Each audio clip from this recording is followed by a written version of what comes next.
వైఎస్ఆర్సీపీ అధినేత వైఎస్ జగన్మోహన్ రెడ్డికి వస్తున్న జనాదరణ చూసి చంద్రబాబు అండ్కో బెంబేలెత్తిపోతుందన్నారు మాజీ మంత్రి శ్రీ సత్యసాయి జిల్లా అధ్యక్షురాలు ఉషశ్రీ చరణ్.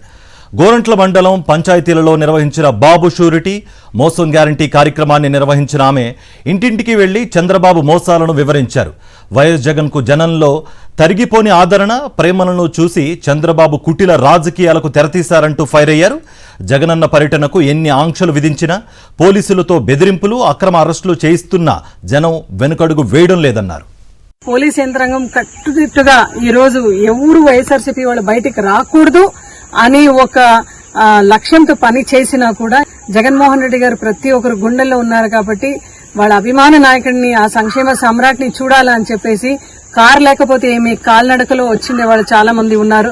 అదేవిధంగా పోలీసులు కూడా కొట్టుంటే కూడా కొట్టండి సార్, ఎంతైనా మీరు ఎంత కొట్టేనూ పర్లేదు, నా గుండెల్లో అభిమానం ఉంది జగన్మోహన్ రెడ్డి గారు, ఆయన్ని చూడడానికి ఖచ్చితంగా పోతాం, ఆయనకి ఎప్పుడు కూడా మేము నిలబడతాం అనే విధంగా ప్రజలందరూ కూడా రావడం మనము టీవీ ద్వారా చూసినాము.